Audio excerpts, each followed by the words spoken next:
This conference will now be recorded.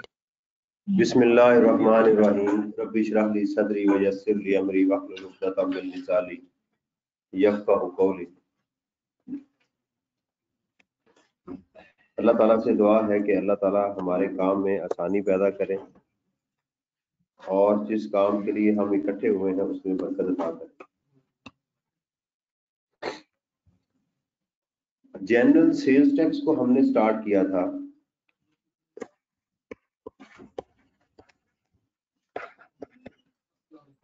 वालेकुम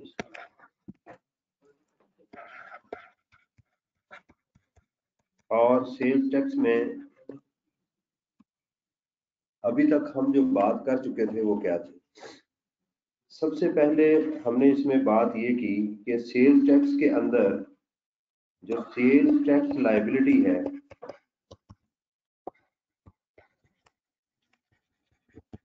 it is equal to output tax minus input tax. Input tax क्या है आपका, वो जो आप सेल्स पे रिसीव करते हैं, यानी जब आप सेल्स करेंगे तो प्लस जीएसटी लेंगे। इनपुट टैक्स क्या है, जो आप अपने एक्सपेंसेस के ऊपर पे करते हैं। आप पे करते हैं किसी को इलेक्ट्रिसिटी बिल वगैरह ऐसी चीजें, आपने कोई चीज परचेज की तो आपने उसको पे किया, ये हमने इसमें बात की थी। इसके ऊपर हमने शेड्यूल्स की मोडेलिटी को स्टार्ट किया था। इससे पहले हमने ये बात की थी कि सेल्स टैक्स कंप्यूट कैसे किया जाएगा। नंबर 1 उसमें ऑप्शन थी हमारे पास कि अगर अमाउंट एक्सक्लूसिव ऑफ टैक्स हो तो आप सिंपली उसको 17% से मल्टीप्लाई करेंगे तो आपका एक्सक्लूसिव ऑफ टैक्स आ जाएगा। अगर अमाउंट इंक्लूसिव ऑफ टैक्स हो तो आप फिर इसको 17% डिवाइडेड बाय 117% या 0.17 डिवाइडेड बाय 1.17 करेंगे तो आपका सेल्स टैक्स आ जाएगा। तीसरी ऑप्शन आपके पास ये है कि आपको अमाउंट ऑफ टैक्स ही दे दिया जाए, अमाउंट ऑफ सेल्स टैक्स दे दिया जाए तो फिर आपने कुछ नहीं करना, ठीक है जी, इसमें आपने कोई वर्किंग नहीं करनी। और फोर्थ है कि अगर आपको इंपोर्ट दे दी जाए और कुछ ना बताया जाए तो आप इसके ऊपर भी डायरेक्ट क्या करेंगे, 17% लेंगे।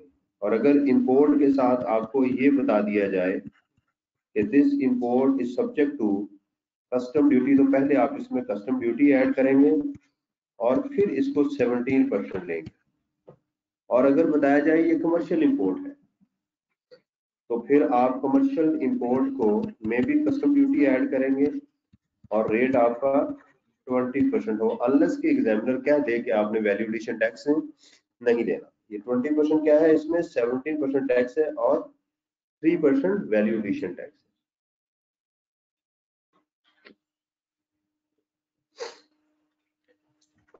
ओके जी, उसके बाद हमने इसमें बात की थी शेड्यूल्स की कि हमारे शेड्यूल्स क्या है। सबसे पहले हमने बात की कि पाकिस्तान में all goods are subject to sales tax except which is listed under 6th schedule, except which are listed under 6th schedule। 6th schedule की आइटम क्या हो जाएंगी आपकी एग्जाम्पल।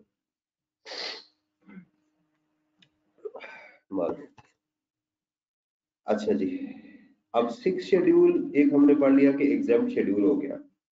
उसके बाद हमने कहा कि हमारा जो जनरल सेल्स टैक्स है वो तो 17% ही है, लेकिन अगर लॉ जो है वो आइटम्स पे रिड्यूस रेट्स लगाना चाहता है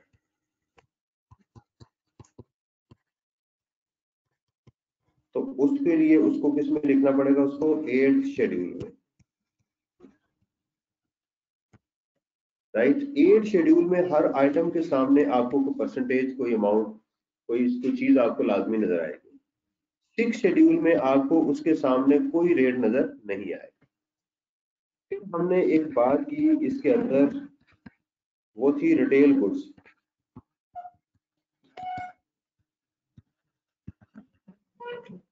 रिटेल गुड्स के लिए हमारे पास जो शेड्यूल है वो है थर्ड शेड्यूल।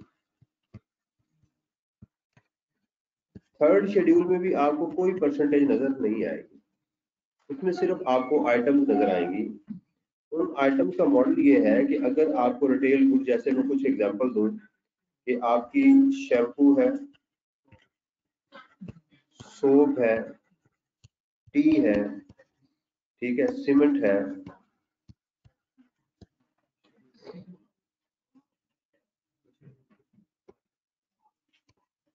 ठीक है, एक्सेट्रा, जो आइटम्स इसमें गिवन है। इन आइटम्स के ऊपर क्या होगा कि जो टैक्स होगा वो मैन्युफैक्चरर देगा। इसकी नॉर्मली दो प्राइसेस आपको एग्जाम में गिवन हो, रिटेल गुड्स की। एग्जामिनर उसमें मेंशन कर देगा कि these are retail goods item, ये रिटेल गुड्स।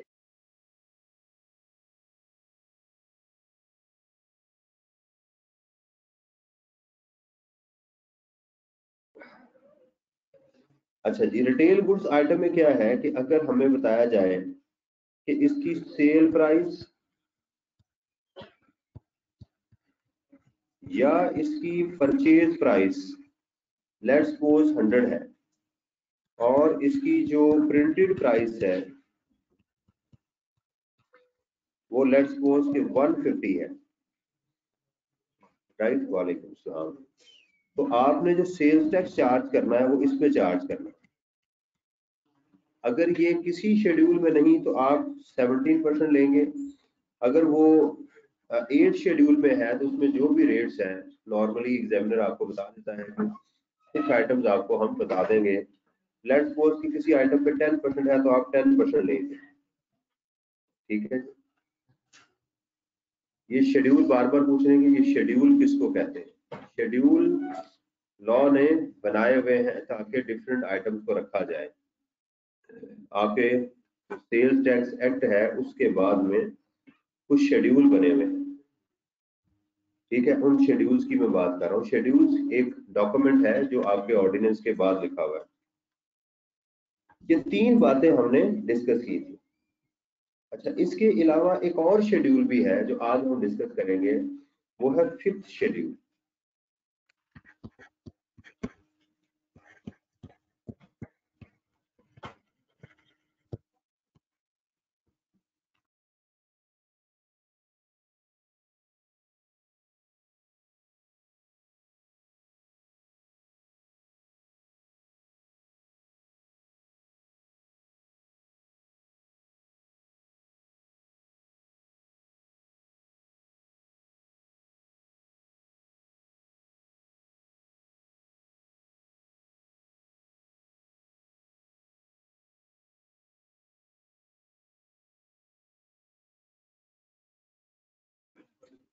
जी, ये 5th शेड्यूल क्या है कि 5th शेड्यूल के अंदर जो गुड्स लिखी जाएंगी, दोबारा सुन लीजिएगा, 5वें शेड्यूल में सेल्स टैक्स के 5वें शेड्यूल में जो गुड्स लिखी जाएंगी उनका जो रेट ऑफ टैक्स होगा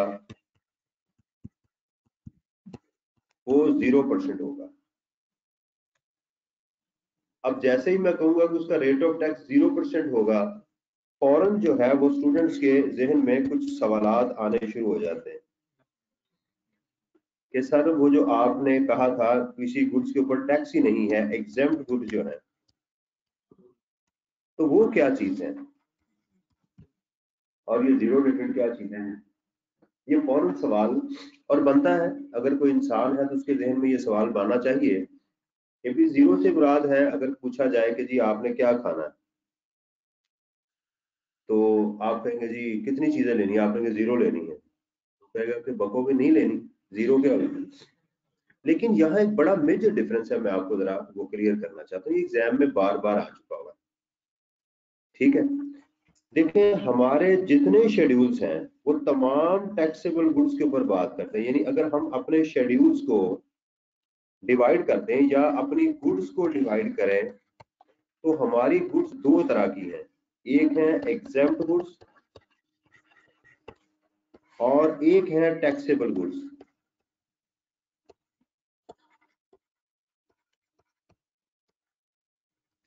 अगर सिर्फ इस तरफ एक ही शेड्यूल है उसको कहते हैं सिक्स शेड्यूल, यानी वो तमाम आइटम जो छठे शेड्यूल में लिखी जाएंगी वो एग्जाम्प्ट होगी। इसके अलावा जितने आपके शेड्यूल हैं वो सारे के सारे क्या है, टैक्सेबल गुड्स के ऊपर। अब मैं जरा उसकी वन बाय वन आपको एग्जांपल देना शुरू करूं। अगर हम बात करें थर्ड शेड्यूल की तो ये टैक्सेबल गुड्स के ऊपर बात करता है, यानी सिर्फ ये टेल गुड्स है।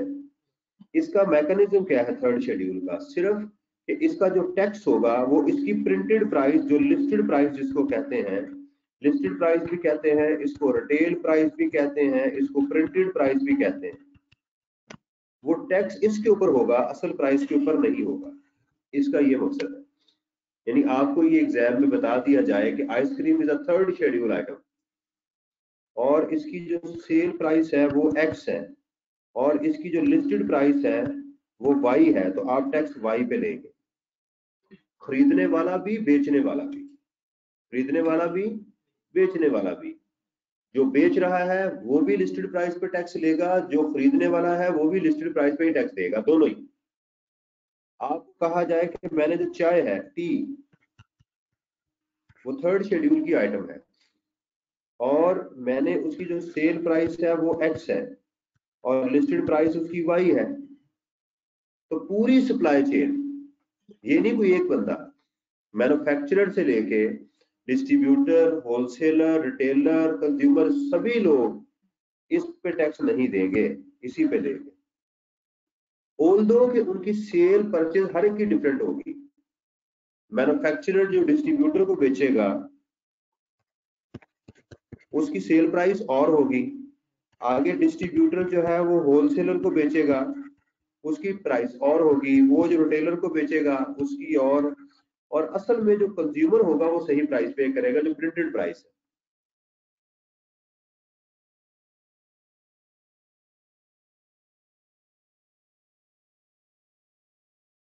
जी, लेकिन ये तमाम लोग, दोबारा सुनने, ये तमाम लोग जो टैक्स कैलकुलेट करेंगे इन आइटम्स का वो इस पे कैलकुलेट करेंगे। रेट वही होगा जो उस गुड्स का होगा। अगर वो किसी शेड्यूल में नहीं तो आप टैक्स 17% लेंगे और अगर वो 8 शेड्यूल में है तो आप रिड्यूस रेट अप्लाई करेंगे। मॉडल यही होगा। अब आगे चलते हैं। दूसरा, मैंने इसमें आपको एक शेड्यूल अभी बताया है, 8th शेड्यूल। वो आइटम जो 6 शेड्यूल में होगी ना तो थर्ड शेड्यूल में हो सकती है ना 8th में होगी, क्योंकि भाई वो तो एग्जाम्प्ट है, तो एग्जाम्प्ट तो किसी और शेड्यूल में नहीं आएगी। तो 8th शेड्यूल में क्या होगा, सिर्फ आपकी रिड्यूस्ड रेट्स वाली आइटम्स आएंगी, जैसे आपका मिल्क इसमें आ जाता है, बेवरेजेस इसमें आ जाते हैं, ठीक है, मशीनरीज है कुछ, इस तरह की आइटम्स हैं। अगर आप इसको देखना चाहें तो आप FBR की वेबसाइट पे जाके ऑर्डिनेंस डाउनलोड कर सकते हैं। ये मैं आपको यहाँ से बता भी देता हूँ। यहाँ पर आपने जाना e.fbr,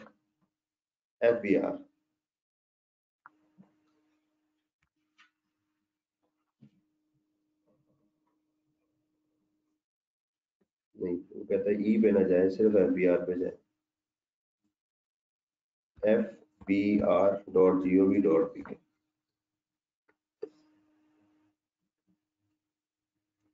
यहाँ पर आपने जो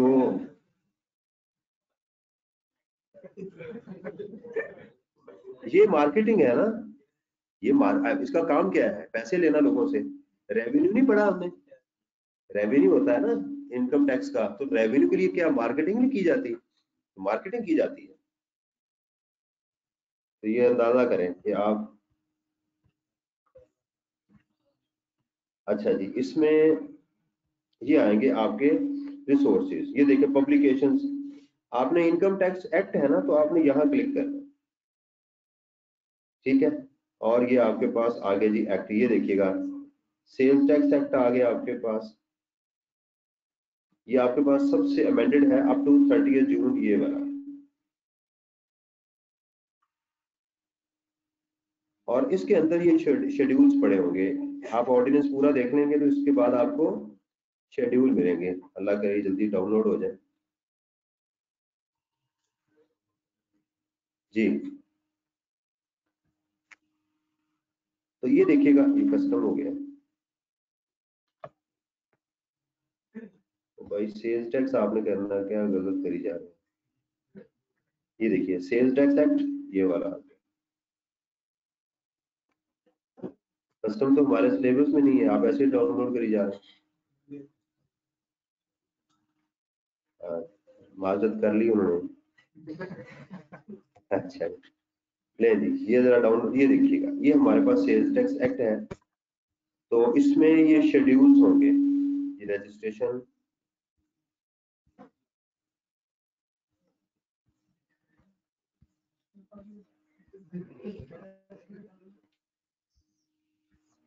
ये देखिए, ये शेड्यूल देख रहे हैं आपको, first schedule omitted, second schedule omitted, third schedule है, फोर्थ नहीं है, फिफ्थ है, सिक्स शेड्यूल भी है हमारे पास, सेवंथ नहीं है, एट्थ है, नाइन्थ है, राइट। तो सिर्फ ये इसके बाद में ये सारे शेड्यूल हैं। अगर आप इन शेड्यूल्स को देखेंगे तो आपको इनकी अमाउंट, इनकी आइटम्स मिल जाएंगी। चले चलते हैं दोबारा। तो एट शेड्यूल में क्या मिलेगी आपको, रिड्यूस आइटम्स मिलेंगी आपको, ओके। इसके बाद मैंने एक और शेड्यूल बताया आपको, फिफ्थ शेड्यूल। इसके आगे भी कोई रेट आपको नहीं मिलेगा, ये बात याद रखें। यानी वो तमाम आइटम जो फिफ्थ शेड्यूल में लिखी जाएंगी, इसका मतलब उसकी सेल, उसकी परचेज और उसकी इंपोर्ट, तीनों का रेट ऑफ टैक्स क्या होगा, 0%। मैं इसकी आपको एग्जांपल देता हूं, जैसे बाइसिकल्स है। बाइसिकल जो है, जो भी इसको सेल करेगा, ठीक है, वो टैक्स लोगों से कितना लेगा, 0%। जो परचेज करेगा वो टैक्स कितना लेगा, 0%। जो इसको इंपोर्ट करेगा वो टैक्स कितना देगा, 0%। मैं मिसाल दे रहा हूं इसकी। यानी टैक्स आप तीन तरीकों से होता है ना, या सेल की है तो टैक्स लग गया, परचेज की है तो टैक्स दे रहे हैं, इंपोर्ट की है तो टैक्स दे रहे हैं, तो 0% है। अब आप फौरन पूछेंगे सर ये क्या मुसीबत है, ये पहले मुझे ये क्लियर कर दें, ये मैं बड़ा कंफ्यूज हो रहा हूँ 6 में और 0 में। अब सुनिएगा, जैसे मैं आपको इसकी मिसाल दूं, जैसे बुक्स है, बुक्स, अब हम इनकी मिसाल देते हैं। बुक्स क्या है, एग्जाम्प्ट है। पहले मैं आपको इसकी एग्जांपल से दोनों का फर्क समझा दूं, फिर आगे चलते। अब देखिएगा, आपने जो बुक्स बनाई है, तो आपने इसको सेल किया, तो सेल करते हुए टैक्स क्या लेंगे, नील, कोई टैक्स नहीं दिया। आपने किताब बेच दी, लेट्स सपोज 1000 रुपए की, लेकिन इस किताब को बनाते हुए आपने क्या किया, पेपर परचेज किया, खर्च, अब मैं खर्चे करने लगा हूं, एक्सपेंसेस, पेपर परचेज किया, आपको वापडा वालों ने इलेक्ट्रिसिटी बिल दिया, आपने इससे इंक परचेज की, राइट, आपने कोई और रॉ मटेरियल परचेज किया, इन तमाम पे आपने टैक्स दिया हुआ है, इस पे भी टैक्स दिया हुआ है, इस पे भी टैक्स दिया आपने, इस पे भी टैक्स दिया, इस पे भी टैक्स दिया। लेट्स सपोज कि आपने जो टैक्स दिया पेपर के ऊपर, मिसाल दे रहा हूं मैं, कि आपने जो पेपर पे टैक्स दिया वो दिया 5 रुपए, इलेक्ट्रिसिटी बिल के ऊपर 10 रुपए, ये क्यों चल रहा है, और इसी तरह आपने इंक के ऊपर दिया 2 रुपए टैक्स, और आपने किसी और रॉ मटेरियल पे 3 रुपए टैक्स दिया। तो टोटल आपका जो इनपुट टैक्स है, इनपुट टैक्स क्या है, जो आप एक्सपेंसेस पे करते हैं, आपने पे कर दिया गवर्नमेंट को 20 रुपए। आपने किताब जो कि एग्जाम्प्ट थी, तो एग्जाम्प्ट गुड्स के खरीद, बेचने और खरीदने पे कोई टैक्स नहीं होता। एग्जाम्प्ट गुड्स से क्या मुराद है, जो बेचेगा वो टैक्स नहीं लेगा, जो खरीदेगा वो भी टैक्स नहीं देगा, इससे यही मुराद है, ना खरीदने पे ना दोनों सूरतों में। ये ध्यान रखना आपने। अगर आप एग्जाम्प्ट गुड्स बेच रहे हैं तो टैक्स नहीं है, खरीद रहे हैं तो फिर भी टैक्स, क्योंकि एग्जाम्प्ट है। लेकिन आपने जो उसको बनाने के ऊपर टैक्स दिया हुआ है वो तो आप पे कर चुके हैं। जो चीज एग्जाम्प्ट होगी उसका इनपुट टैक्स जो है वो आप क्लेम नहीं कर सकते। आप कहेंगे सर अब क्या होगा, भाई आप जो ये चार्ज कर रहे हैं आपकी कॉस्ट में ये ऐड हो जाएगा। आप इसको माफ तो नहीं करेंगे ना। आप कंज्यूमर को जब किताब बेचेंगे तो आपने ये जो 20 रुपए है आप अपनी कॉस्ट में ऐड करेंगे, लिखेंगे नहीं कि मैं आपसे सेल्स टैक्स ले रहा हूं, आप कहेंगे मैं चार्ज इतने कर रहा हूं। ये बात समझ आ गई सबको? यानी जब एग्जेम्प्ट चीज बेची जाती है उसके ऊपर जो सेल्स टैक्स होता है उसकी फिर वैल्यू में ऐड कर दिया जाता है, इनवॉइस पे नहीं लिखा जाता, इनवॉइस पे लिखा नहीं जाता। ये सबको समझ आ गई? चले अब हम जरा इसके ऊपर आते हैं जो बाइसाइकिल है जी। कतरीना कैब को तो नहीं पढ़ा रहा ना मैं जी। अच्छा जी, अब आगे चलते हैं। अब चलते हैं हम बाइसाइकिल के ऊपर। जरा इसकी मिसाल लीजिएगा। आपने बाइसाइकिल बेच दी, लेट्स सपोज कि आपने 20,000 रुपए की एक साइकिल बेची है। आप इसके ऊपर जो इनवॉइस इशू करेंगे उसके ऊपर लिखेंगे कि इसमें जीएसटी जो है वो 0% है, तो और ये 20,000 रुपया हो गया। Bicycle is a taxable goods, bicycle is a taxable, ये टैक्सेबल गुड्स में फॉल करती है। लेकिन रेट ऑफ टैक्स क्या है? 0%। खरीदने वाला भी 0% देगा, बेचने वाला भी 0% टैक्स लेगा। ये बात समझ आ गई? लेकिन अज्यूम करें, मैं इसकी एग्जांपल ले रहा हूं। एग्जांपल ये है कि आपने इसके लिए पेंट परचेज किया,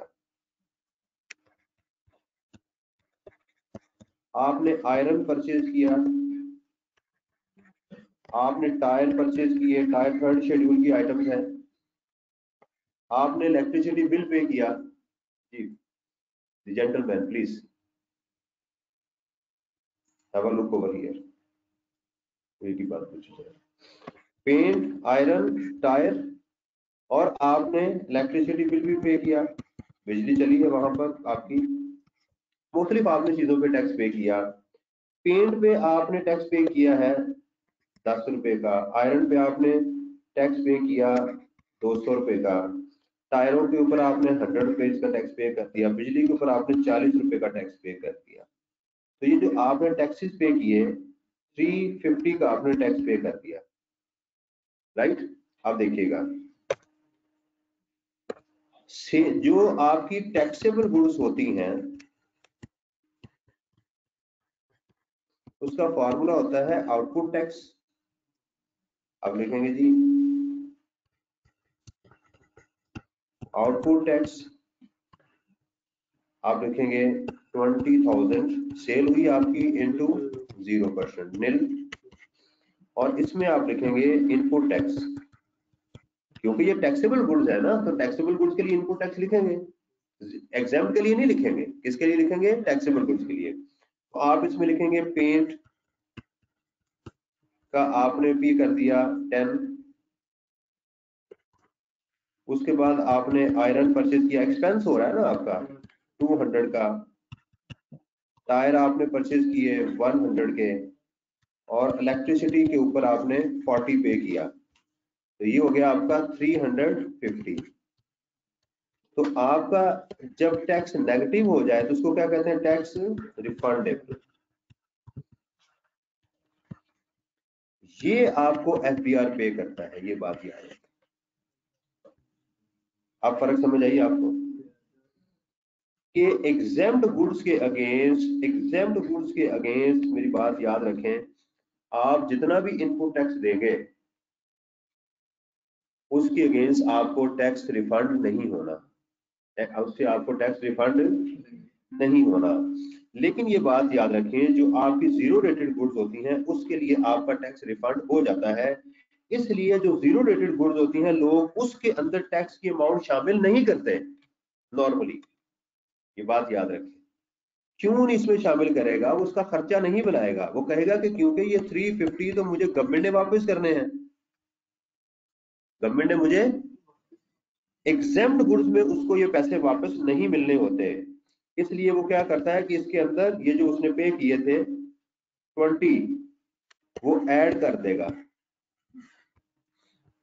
उसमें ऐड करेगा। अब ये सुनिएगा, लोगों को इस बात की समझ नहीं आती, अक्सर वो बड़े खुश होते हैं गुड्स एग्जेम्प्ट हो गई, गुड्स एग्जेम्प्ट हो गई, लेकिन बहुत कम लोगों को शऊर होता है, जैसे जो लोग डॉक्टर इमरान शहजाद से पढ़ते हैं उनको पता होता है कि असल चीज है कि लोग ये कहें कि भाई इसको एग्जाम्प्ट में ना डालो, इसको जीरो रेटेड फिफ्थ में डालो।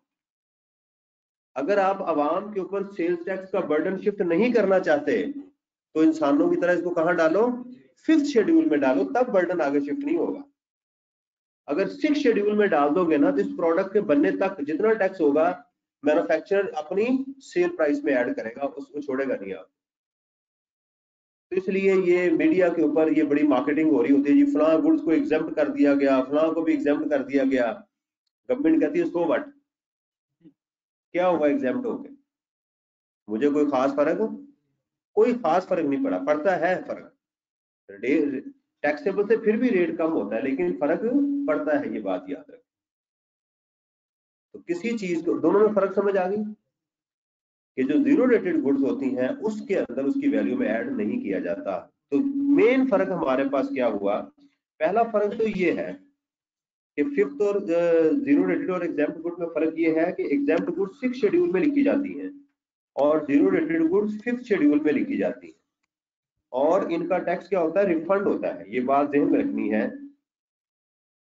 वो चीजें अभी ध्यान में यही रखना है, वो चीजें जो फिफ्थ शेड्यूल में लिखी जाएंगी उनका टैक्स रिफंड होगा, उनका टैक्स रिफंड।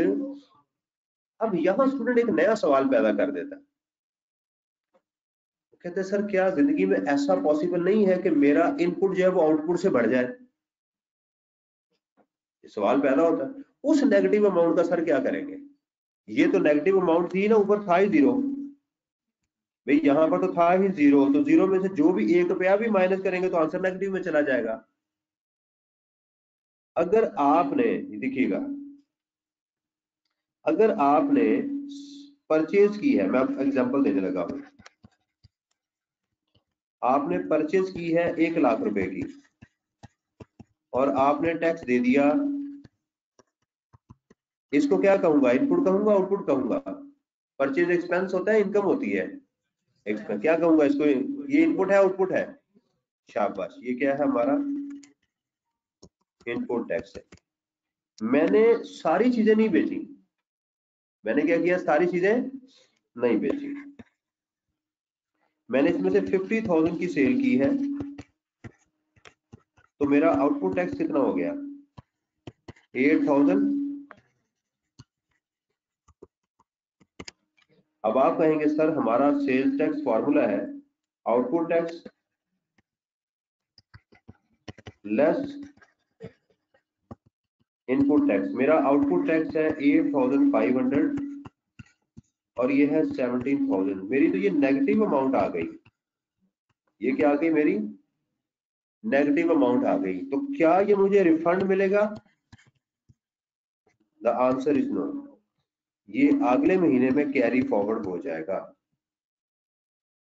ठीक, नेक्स्ट मंथ के अंदर जाएंगे जब आप, अभी कुछ एक चीज है वो मैं आपको बाद में बताता हूँ।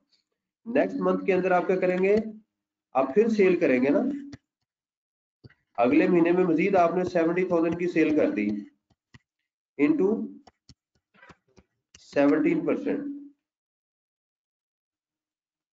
ये कितना आंसर आ रहा है,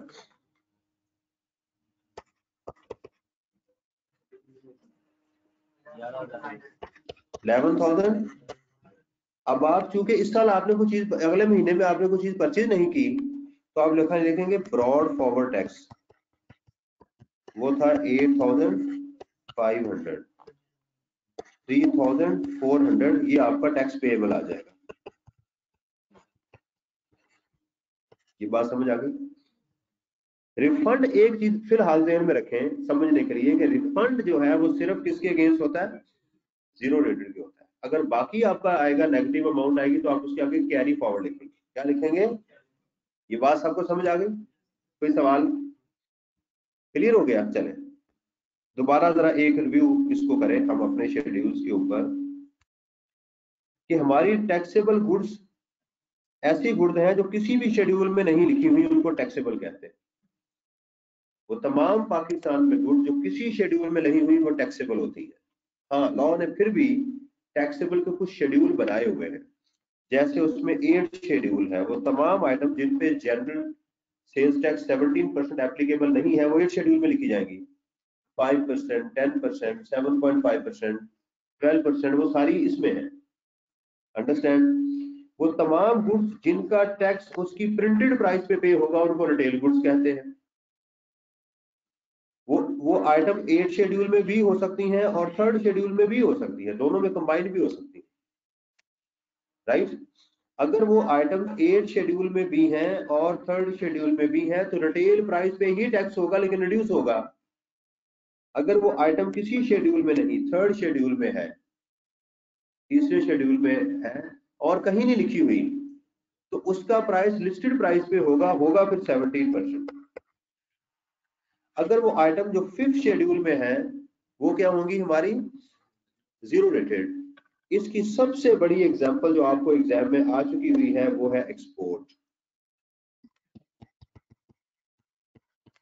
सबसे ज्यादा सीए के अंदर जो चीज टेस्ट हुई है वो एक्सपोर्ट है।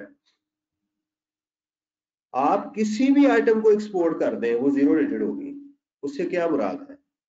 इससे मुराद एक ही है, पाकिस्तान से वो तमाम चीजें जो आप एक्सपोर्ट करेंगे उसके एक्सपेंसेस के ऊपर जो आपने टैक्स दिया हुआ है वो आपको रिफंड हो जाएगा। क्यों? क्योंकि आप मार्केट में कम्पीट नहीं कर सकते, इंटरनेशनल मार्केट से आउट हो जाएंगे। अगर आपको ये टैक्स रिफंड ना किया गया तो आप अपनी कॉस्ट में ऐड करने की कोशिश करेंगे। जब आप अपनी कॉस्ट में, एक्सपोर्ट की कॉस्ट में अपना जीएसटी ऐड करने की कोशिश करेंगे तो आप इंटरनेशनल मार्केट से आउट हो जाएंगे, आपकी पाकिस्तान की एक्सपोर्ट कम हो जाएगी। आपका डॉलर जो है वो पहले ही बेचारा जो है ना वो 340 की स्पीड पे जा रहा है, वो मजीद स्पीड और पकड़ लेगा क्योंकि आपकी रेमिटेंसेस कम हो जाएगी, इकोनॉमी का कॉन्सेप्ट चलना शुरू हो जाएगा। इसलिए आपको क्या करना है कि वो लोगों को कहें कि एक्सपोर्ट करो, एक्सपोर्ट पे जितना भी टैक्स होगा हमसे वापस ले लेना, उसकी टेंशन ना लो। कुछ लोकल आइटम्स भी हैं लेकिन एक मेजर आइटम कौन सी है? एक्सपोर्ट की। ये बात समझ आ गई? क्लियर हो गई है? सबसे बड़ी आइटम कौन सी है? एक्सपोर्ट। एग्जाम में एक्सपोर्ट का वर्ड लिखा हो तो वरना वो आपकी जीरो रेटेड हो। अच्छा, इसके अलावा भी शेड्यूल है लेकिन हम मजीद आगे को इतनी ज्यादा बात नहीं करेंगे। जैसे आपका एक शेड्यूल है जिसको हम एंड्रॉयड मोबाइल फोन नहीं होता, मैं ना ही बोलूँ उसको, कोई और चीजें बोल जाए, तो 9th शेड्यूल भी है। इसमें आपके वो फेवरेट मोबाइल आ जाते हैं, मोबाइल फोन, सिम। अच्छा, यहाँ कोई परसेंटेज नहीं आपको मिलेगी, यहाँ फिक्स रेट रुपयों में लगे हुए हैं। गालबन कोई 1500 रुपया इस मोबाइल के ऊपर है इंपोर्ट करने के ऊपर, इसी तरह सिम के ऊपर मेरा ख्याल है कोई 1200 रुपया है एक सिम के ऊपर। तो आप कहेंगे सर हमें तो सिम फ्री मिलती है, साथ बैलेंस भी मिलता है। तो जो मोबाइल ऑपरेटर है वो सिम के ऊपर ये 1200 रुपए की अमाउंट कैसे पे कर देते हैं? तो भाई वो चर्च का पहला सिगरेट तो होता तो कॉस्टली है ना, लेकिन आपको फ्री पिलाया जाता है। जब आप इस सिम को रजिस्टर्ड कर लेते हैं तो उसके बाद फिर अल्लाह अल्लाह और खैर सल्लाह, फिर आप उनको सारी उम्र ये पे करते हैं। इसलिए आपकी जो पहली कॉस्ट होती है जैसे आप सिम को एक्टिवेट करते हैं उसका टैक्स गवर्नमेंट को पहुंच जाता है। ये इसके ऊपर है। बहरहाल ये ज्यादा इंपॉर्टेंट शेड्यूल थे जो मैंने आपको बताए, जिनका हमें पता होना चाहिए, जिनका हमें पता होना चाहिए। इस चीज की मैंने मोडेलिटी बताई। कल हमने असल में बात की थी कि हमारे आउटपुट के ऊपर हमने बात की थी और इनपुट के ऊपर बात की थी और इसको कंपेयर किया। अच्छा, अब हम क्या करेंगे? अब हम ये करेंगे, इसकी छोटी छोटी इलस्ट्रेशन बना के प्रैक्टिकली इसको सीखने की कोशिश करेंगे।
अच्छा जी,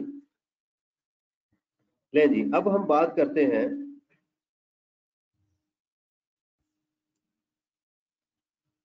अब हम बात करने लगे हैं वन बाय वन, एक एक करके हम एग्जांपल देंगे ताकि हमें सारे शेड्यूल्स की समझ आ जाए। दोबारा हम चलते हैं, अब हम एग्जांपल्स करने लगे हैं शेड्यूल्स को अंडरस्टैंड करने की। आप इसको इलस्ट्रेशंस कह सकते हैं।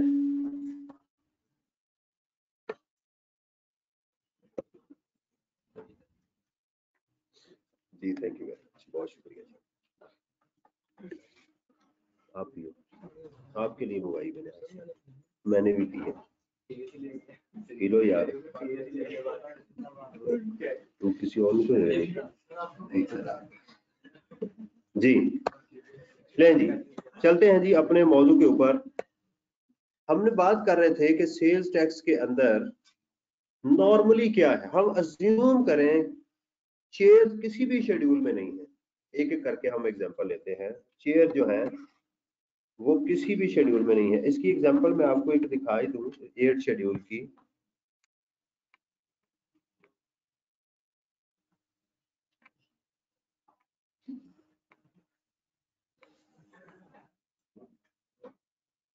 ये 4th शेड्यूल है जी, 4th शेड्यूल तो खत्म हो गया, 5th शेड्यूल देखिएगा। मैं पहले आपको 3rd शेड्यूल भी दिखा दूं।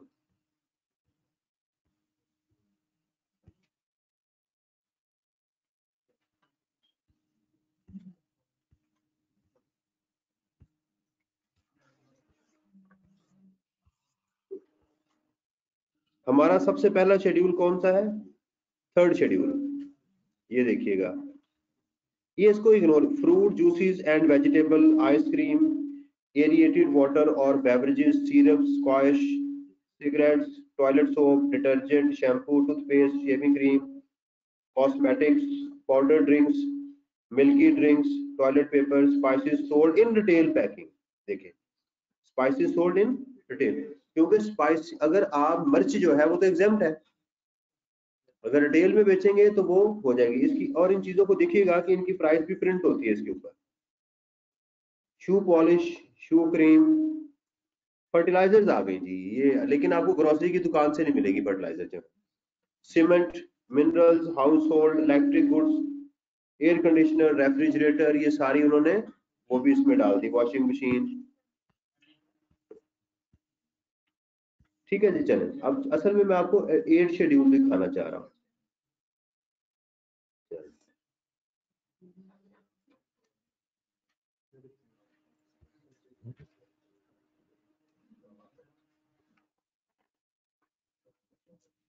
ये भी एग्जाम, सबसे बड़ा एग्जाम शेड्यूल है 6 शेड्यूल।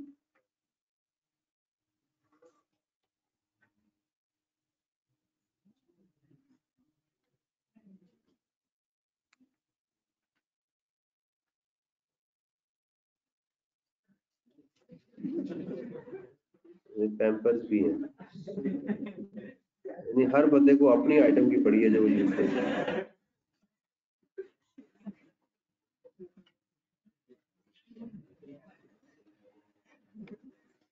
अच्छा, ये मुझे पता चल रहा है कि ये 8 शेड्यूल नहीं है, वो कैसे? क्योंकि कोई रेट नजर नहीं आ रहा ना, हेडिंग भी नजर नहीं आ रही, कोई रेट भी नजर नहीं आ रहा।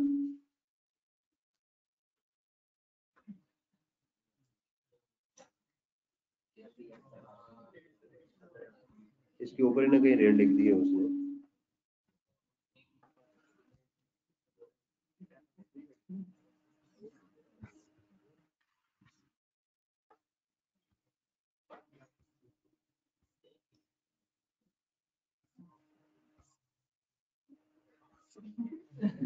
ये 7, ये नहीं, ये 8 शेड्यूल आ गया।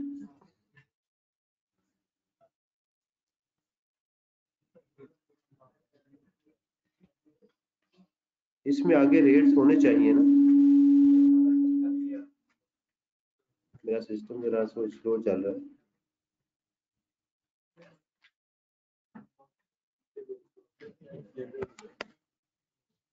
चल, इसको डाउनलोड ही कर लेते हैं।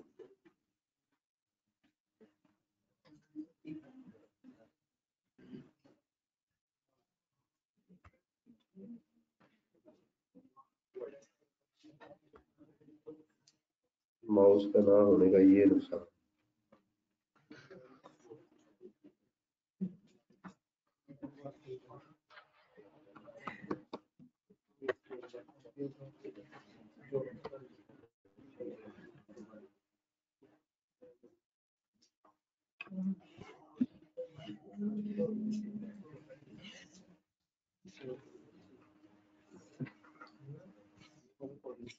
टाइम ही ज़ाया कर रही है।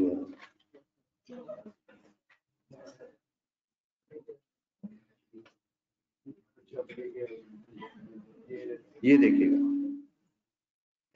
देखिएगा जी, फ्लेवर्ड मिल्क, योगर्ट, चीज, बटर, राइट। अच्छा, अब बात ये है कि ये तो देसी घी तो एग्जेम्प्ट होना चाहिए, लेकिन वही है कि अगर ये ब्रांड नेम में बिकेगा तो फिर ये टैक्सेबल होगा। देखिएगा इसके अंदर जो आपको रेट्स मिलेंगे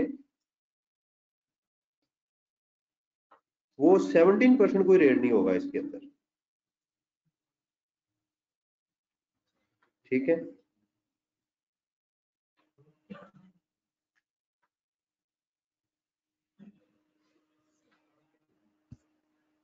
चलिए देख लीजिएगा, ये काफी तंग कर रहा है मुझे, इसको मैं रहने देता हूं। अच्छा जी, अब वन बाय वन एग्जांपल लेते हैं। सबसे पहले हम चेयर की एग्जांपल लेते हैं। चेयर जो है ये किसी भी शेड्यूल में नहीं है। इससे क्या मुराद है, ये टैक्सेबल है। इससे क्या मुराद है, ये टैक्सेबल है। और टैक्सेबल गुड्स का फॉर्मूला क्या होगा, output tax less input tax. मैं अज्यूम करें मैं चेयर बनाता नहीं, ट्रेडिंग करता हूं, तो मैंने चेयर परचेज की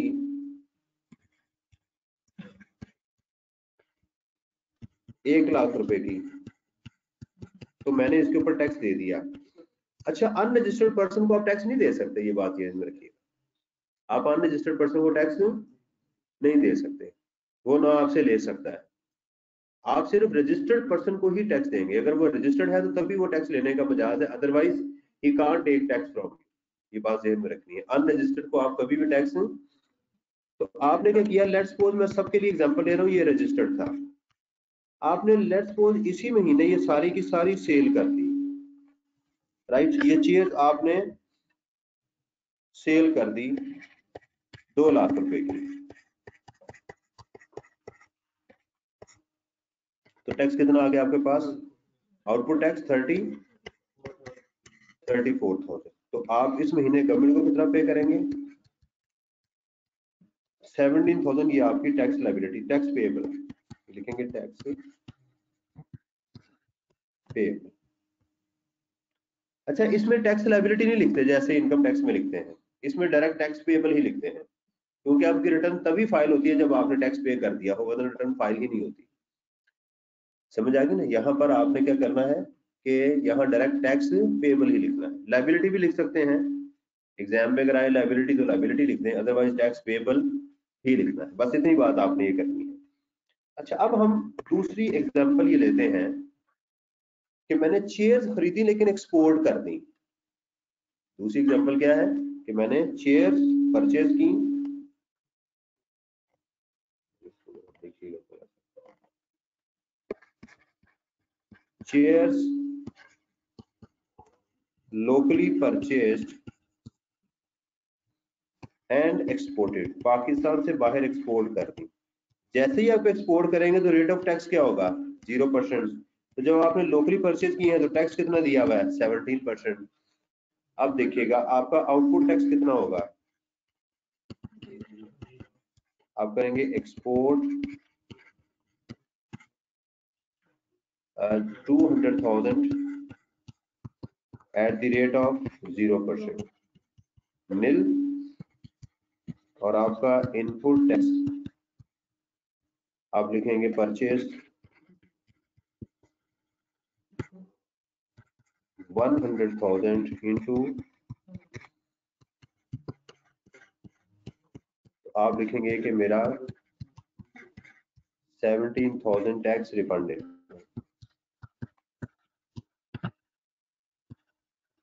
यहाँ एक सवाल स्टूडेंट के ज़हन में आ सकता है कि सर ये गवर्नमेंट पैसे वापस कर देती है ये? चले हाँ, लेकिन कानून क्या कहता है? हम कहते हैं गवर्नमेंट वापस करती नहीं करती, हम उसके ऊपर नहीं जा रहे, हम गवर्नमेंट पे कोई इल्जाम नहीं लगा रहे। हम ये कहते हैं कि कानून क्या कहता है? कानून कहता है कि आपको गवर्नमेंट ये पैसे विद इन 45 डेज जब आपने क्लेम किए तो विद इन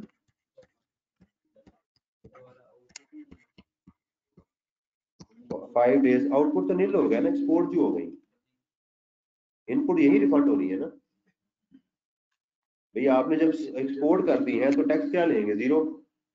कोई चीज भी पाकिस्तान से एक्सपोर्ट हो जाए तो टैक्स क्या होगा उसका? जीरो हो जाएगा।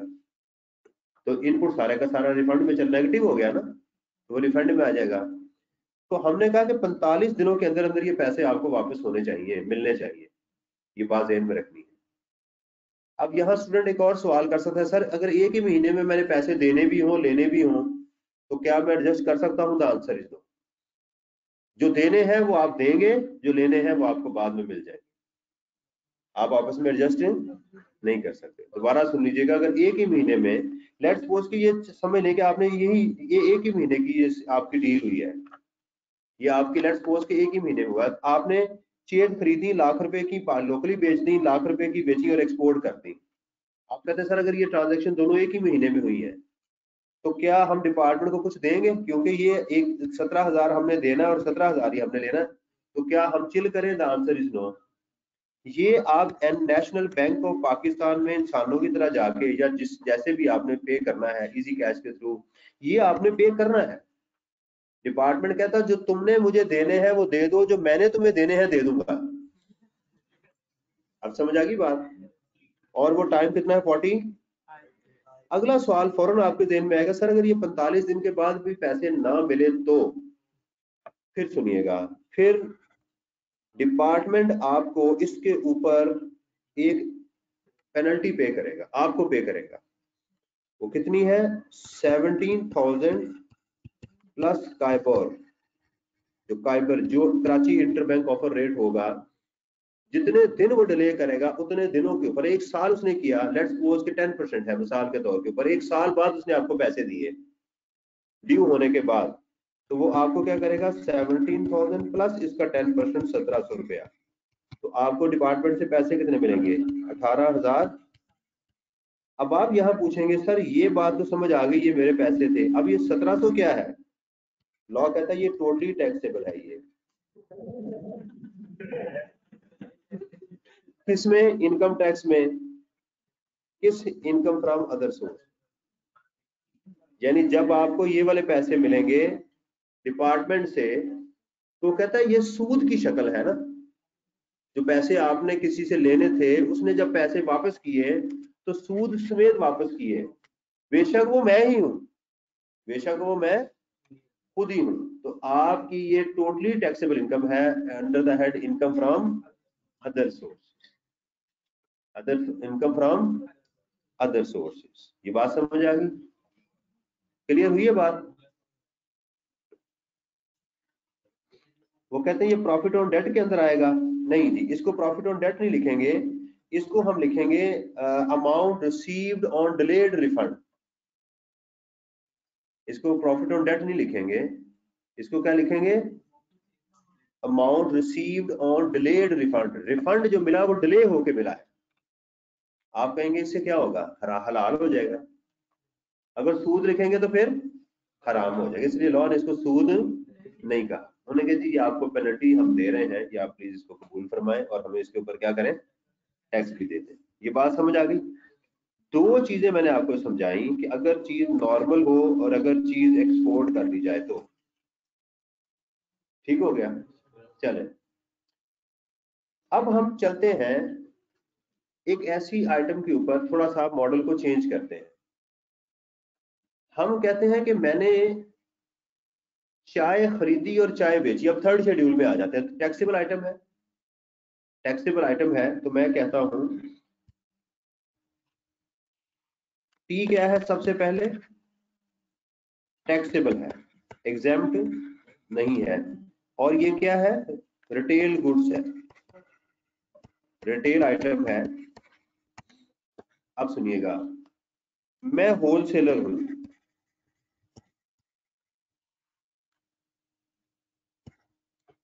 ऐसे ही होता है ये।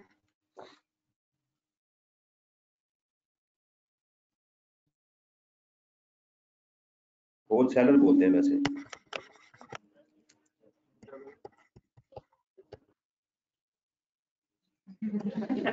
अच्छा जी, होलसेलर हूं, मैंने टी परचेज की। नॉर्मली एग्जाम में भी आपको पहले परचेज का डेटा मिल जाता है। बात टी परचेज की 1,00,000 रुपए की, ब्रांडेड थी, और उसकी जो प्रिंटेड प्राइस थी वो थी 1,40,000 रुपया। मैंने ये दिया, तो मैं टैक्स किस पे दूंगा? इनपुट टैक्स किस पे कैलकुलेट करूंगा? इस पे। कितना हुआ? हाँ जी, 23,800।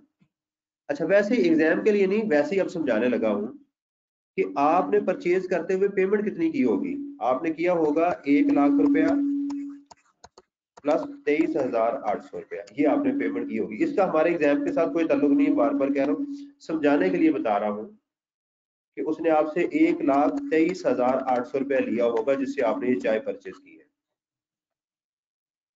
आप उसे कहेंगे कि जनाब इसका मेरे से 17% लो, जो मैंने खरीदी है उसका मेरे से 17% लो, तो वो क्या कहेगा? कहेगा भाई ये रिटेल गुड्स है, ये इसका मैं इसके ऊपर 17% मैंने नहीं लेना, बल्कि वो जो प्रिंट हुई है ना प्राइस, मैंने उसका 17% आपसे लेना। बात समझ आई? ये उसने पेमेंट की होगी। चले, अब इसने सेल कर दी इसी चाय को, sale to a retailer at ₹120, 1,20,000 की उसने सेल कर दी आगे। क्या है? रिटेल गुड्स है, रिटेल गुड्स है ना। अच्छा, अब देखिएगा रिटेल गुड्स के ऊपर आप टैक्स कितना लेंगे? इसकी प्रिंटेड प्राइस क्या है? ₹140। तो आउटपुट किस पे कैलकुलेट होगा?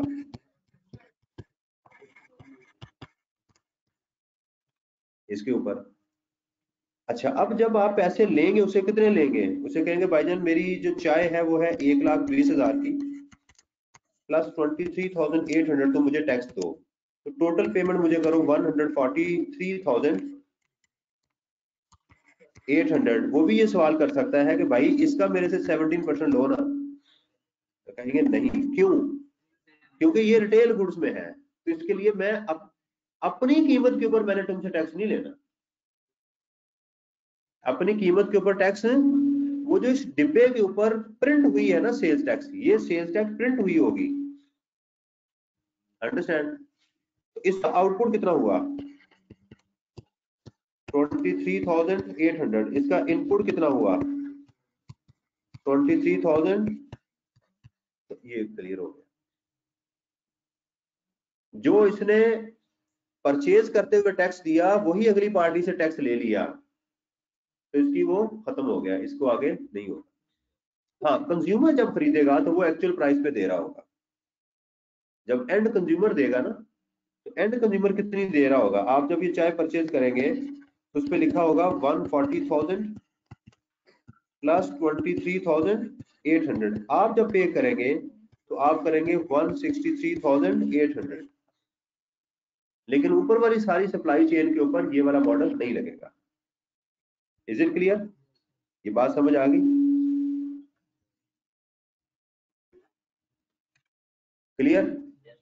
चलें, अब 8 शेड्यूल की एक एग्जांपल भी कर लें ताकि आपको समझ आ जाए। 8 शेड्यूल की एक एग्जांपल करते, ये बात समझ आ गई? मैंने पहले बताया कि अगर कोई चीज कहीं भी ना हो तो उसका टैक्स वो टैक्सेबल है। पहली एग्जांपल मैंने आपको बताई। फिर मैंने आपको ये बात समझाई कि अगर वो आप एक्सपोर्ट कर दे तो 5th शेड्यूल की एग्जांपल मैंने आपको समझा दी। फिर मैंने आपको रिटेल गुड्स की 3rd शेड्यूल की एग्जांपल समझा दी। अब हम चलते हैं 8th शेड्यूल के ऊपर। कि 8 शेड्यूल के ऊपर क्या है। देखें, लेट्स सपोज कि अभी तो ठंड है, गर्मी आ गई, तो आप बर्फ वाला गोला बेचते हैं, आइस बॉल, उसको लोग गोला, देसी लोग कहते हैं जी मैं गोला खा रहा हूँ, जरा पढ़े लिखे लोग कहते हैं जी ice ball, I am eating ice ball, I am taking ice ball. वो आइस बॉल जरा अंग्रेजी में कहते हैं ताकि थोड़ी सी टेस्ट में फर्क आ जाए। तो गोला जो है ना वो आइस बॉल उसको कहते हैं, वो खा रहे हैं। आइस बॉल किसी भी शेड्यूल में नहीं लिखा हुआ, आइसक्रीम नहीं है ये, आइस बॉल है, गोला जिसे कहते हैं। इसका रेट ऑफ टैक्स कितना होगा? 17%। ठीक है, आइस बॉल में क्या चीज है? आइस, बर्फ, बर्फ एग्जेम्प्ट है, 8 शेड्यूल में लिखी हुई है।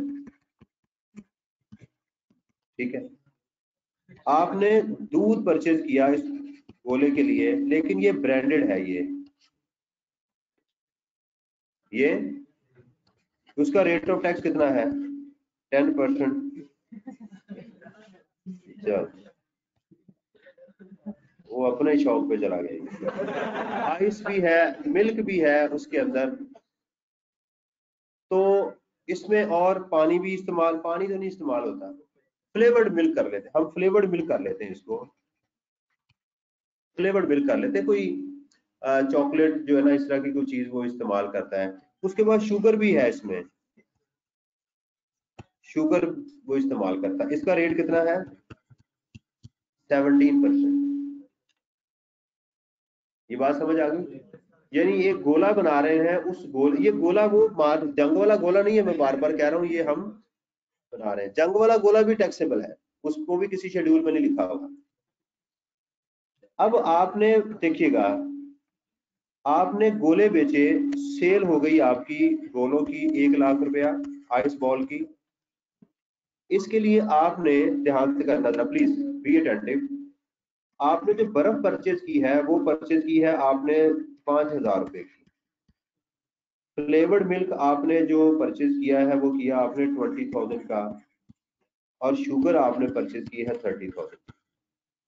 महंगी है ना, इसलिए ये आ गई। अच्छा, अब देखिएगा, जरा ध्यान करना आपने, इसके ऊपर आपने इनपुट टैक्स कितना दिया? नील। इसके ऊपर कितना दिया? 10%, 2,000 रुपया। इसके ऊपर कितना टैक्स दिया आपने? कितना हो गया? 5,001। टोटल इनपुट कितना हो गया आपका? 7,100। आप क्या करेंगे? लिखेंगे आउटपुट टैक्स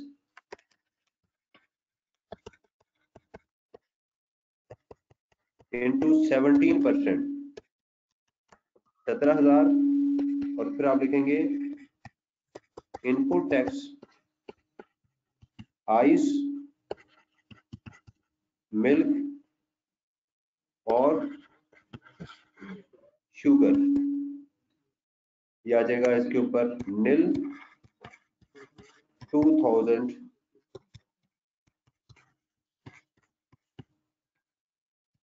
तो आपका पेएबल कितना आ गया? 9,000। एक स्टूडेंट कहता सर अगर मैंने गोले एक्सपोर्ट कर दिए, चले मतलब उसने सवाल तो कर दिया, कोई बात नहीं, हाँ एक्सपोर्ट वो खुद ही करेगा, वो मैं नहीं कर सकता। यानी गोला पंजाब में बने, गर्मी में पैदा हो, यहाँ से भी चलता चलता वो ऑस्ट्रेलिया जाए और वहां गोला ही हो, राइट? चले एक्सपोर्ट हो गया, फिर क्या होगा? तो फिर आपका टैक्स कितना होगा? 0%। और ये सारे का सारा 7,100 आपका रिफंड हो जाएगा। एफपीआर कहता है अगर अपने बाप के हो तो एक्सपोर्ट करके दिखाओ, ये 7,100 रुपए फिर मेरे से तुम वापस ले लेना। वहां पानी भी जाएगा, शरबत बन के जाएगा ना, वो तो नहीं जाएगा। क्यों जी? तो आज अल्हम्दुलिल्लाह हमने एक, प्लीज एक सुनिएगा, ये बड़ा, इससे अगला लेक्चर इससे भी इंपॉर्टेंट है, क्योंकि अब हम मुख्तलिफ आइटम्स को मिक्स करके सेल करेंगे। कुछ एक्सपोर्ट करेंगे, कुछ उसमें से लोकल सप्लाई कर देंगे, तो ये तमाशे भी होंगे। लेकिन इसको आपने तसल्ली के साथ क्या करना है, सुनना है आपने।